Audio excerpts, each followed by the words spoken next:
Welcome back to Ian's DIY, and today I'm going to show you how brakes work.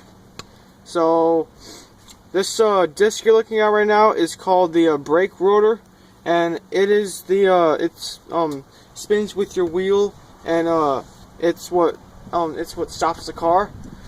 So and what you're looking at right here is the brake caliper, which is actually the thing that squeezes onto the rotor and is what squeezes onto the rotor and stops the car.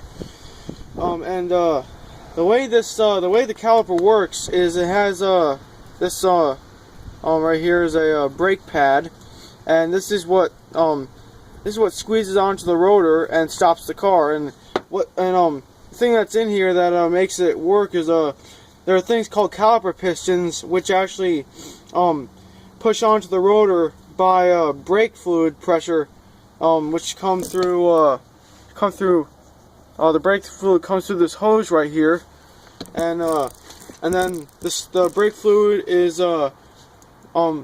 goes through the piston chamber, and then pushes the piston out and pushes on the brake pads, and that's what stops the car. And if your brake pads ever get low,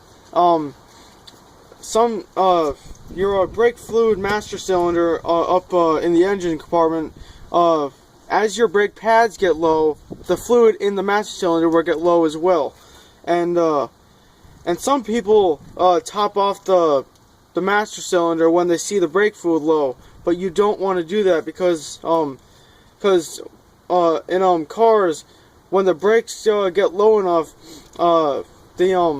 when the brake fluid gets low enough, there is a light on the dash that will tell you that you need new brake pads. But if you fill up the brake master cylinder, then the light won't come on, and you won't know that you need new brakes. So, but on brake pads, they have something called wear indicators, which are pieces of metal that when the brake pads get thin enough, it will make contact with the rotor and will make a squeaking noise to tell you that you need new brakes. And so that's how you can know that you need new brakes. And sometimes when you're and the thing about brake pads is most cars come with ceramic brake pads on them, and if you don't use ceramic brake pads, you just use some really cheap brake pads, your brake pads or brake shoes will, because on brakes, most cars have this assembly in the front, and most cars have this assembly in the front and in the back, but some older cars have this assembly in the front, and then they have a drum brake assembly in the back, which actually uses a drum rather than a rotor, and the things called brake shoes actually push out on the outside rather than squeezing onto the brake drum. But if you don't use the ceramic brake pads or the ceramic brake shoes, then when you push onto your brake pedal, your brake shoes or brake pads will make a lot of noise.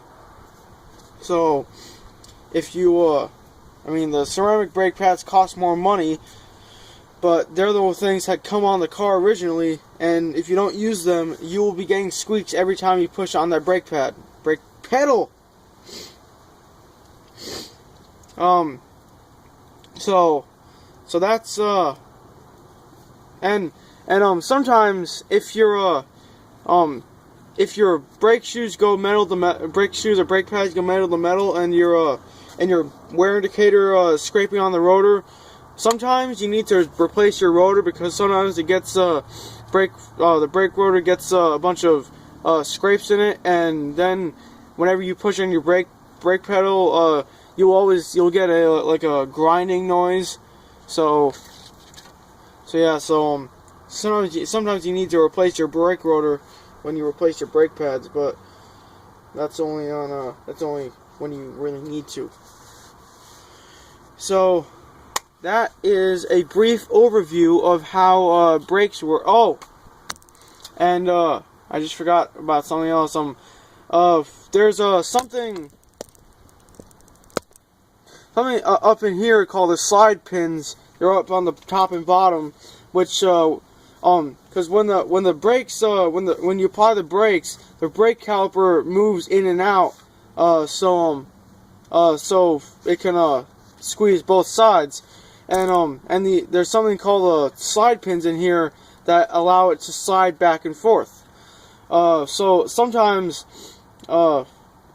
people use grease on them, and you never want to use grease, because if you do that from the factory, they use something called silicone paste, and that's the proper lubricant to use on the brake slide pins. But some people use grease, and then when the grease and the silicone paste mix together, it will cause the pins to bind inside their bores. So you never want to use any grease when you're using for the slide pins. You always want to use silicone paste. And so there's a brief overview of how the brakes on your car work. If you have any questions, you can post them down in the comments, and subscribe if you want to, and have a great day.